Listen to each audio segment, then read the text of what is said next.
Here's another way of looking at the right-hand rule for a current carrying conductor.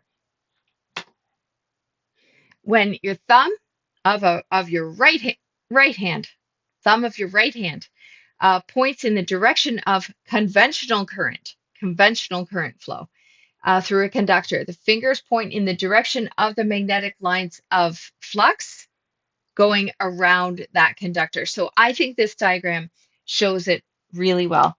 And you can see there that your lines of flux, if your thumb is pointed here and your fingers are coming up from the bottom and over the top and then down again. And I like to draw my arrows right on top like that so that you know that they're not behind. And then I like to sort of not show the line of flux behind it.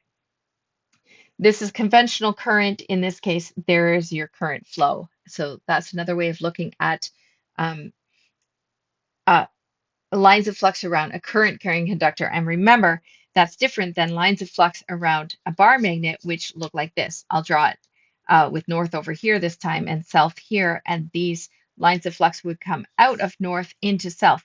In a current carrying conductor, we don't have any poles. So we have to really look at where that current is flowing to know the direction of that magnetic flux, those magnetic flux lines. But here in this bar magnet, it's because of the properties of the material that's making that magnetic flux. And here in the case of a current carrying conductor, which is basically a wire, it's the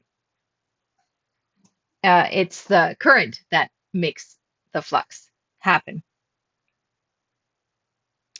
And we have to know this direction. It's important to know this direction because these magnetic flux lines are things that are going to do a lot of work, of good, useful work in electric machinery.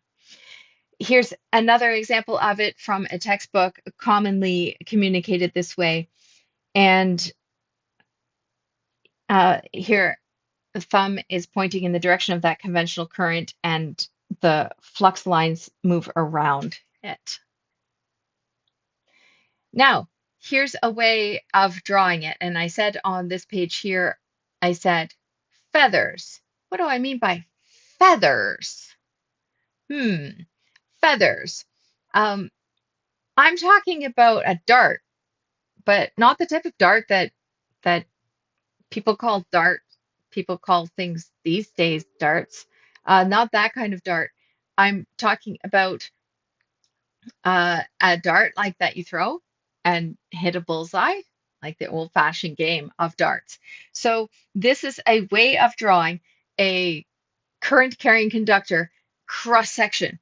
So in this diagram, I'm looking at this current carrying conductor and it is coming into a page, and then I'm looking at a different one that's going out of the page. So just a way of drawing it that's not on its sides. That's often done. You should know what this means. So conventionally, we draw if we draw the direction of the current based on a dot or an X. So I want you to think about which one is which. Is the dot going into the page or out of the page? Because again, this is a conductor. This is a conductor and we have current flowing in it. Which way is the current flowing? Is the current flowing this way or this way? And we don't know which one is which. So as I already put the answer there, the dot is yes out of the page. The dot is out of the page. And this crosshair or feather is going into the page. And here's how I like to remember it, and not everybody does this. And maybe this is not what you want to think about, but I think about darts, or I think about, a bow and arrow, right? It has its feathers at the back. And if it's just coming, like think about it just doing its action. And if that current is a bow and arrow or a dart, and it's just going, it's just coming out of the page, coming up out of the page, then you'll see the tip of that dart. So here's the tip coming up, right? And so that's why it's drawn as a dot. And if it's going into the page, it went all the way into the page and it left its feather crosshairs. And if it left those feather crosshairs, then it's going into the page.